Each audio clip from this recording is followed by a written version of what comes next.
Perkenalkan, nama saya Lastriana Sanul, NPM 008, Prodi Bahasa dan Sastra Indonesia. Dari isi bacaan yang saya baca, mendudukan gedung Kapitol, tempat Senat dan Kongres Amerika Serikat bersidang, menjadi gambaran nyata daya destruktif akibat memproduksi kebohongan. Trump yang sejak lama menolak untuk mengakui hasil Pilpres terus berdalih telah terjadi kecurangan. Tudingan manipulasi penghitungan suara digunakan tanpa henti meskipun tidak pernah disertai bukti. Polisi juga menemukan pendingan dari kendaraan yang memiliki senjata dan bom Molotov di halaman Kapitol. Kerusuhan ini terjadi tak lama setelah Trump menyampaikan pidato yang lagi-lagi menyebut dirinya menang pemilu dan menyerukan para pendukungnya untuk menolak hasil pemilu. Sejarah juga akan mengingat bahwa kematangan berdemokrasi ternyata tidak selalu punya korelasi positif dengan lamanya sistem tersebut dianut. Trump akhirnya berjanji secara terbuka akan meninggalkan jabatannya pada 20 Januari. Ia juga menjanjikan transfer kekuasaan yang tertib setelah Kongres Amerika Serikat menegaskan kemenangan electoral college bagi Presiden terpilih Joe Biden. Namun, tragedi pendukungan gedung parlemen Amerika Serikat telah menelan korban, juga menyisakan bekas luka dalam perjalanan demokrasi di negeri Paman Sam.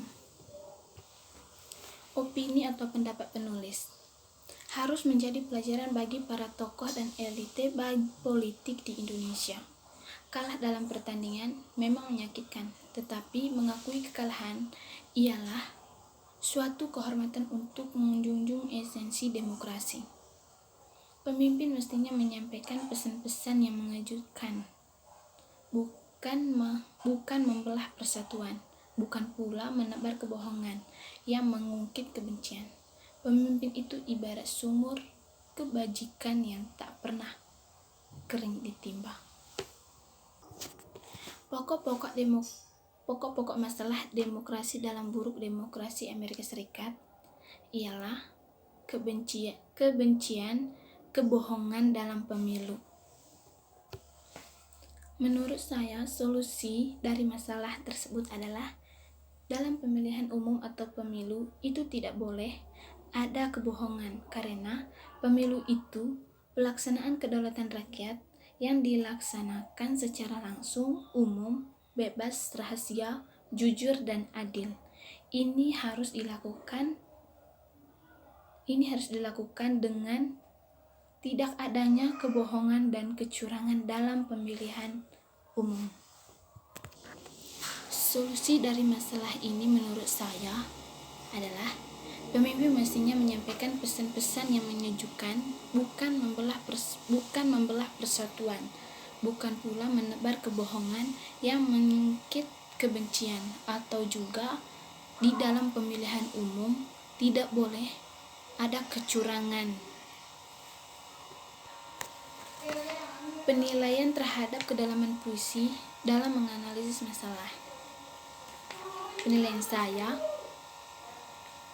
Penilaian terhadap penulis dalam penulisan masalah ini, penulisan tidak menggunakan paragraf, sehingga pembaca kurang paham dan susah mencari isi penting dari masalah tersebut.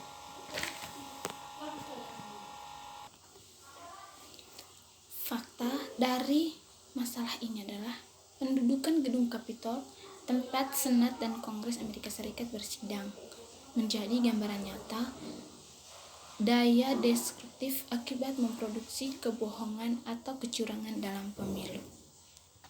Dan Trump akhirnya berjanji secara terbuka akan meninggalkan jabatannya pada 20 Januari.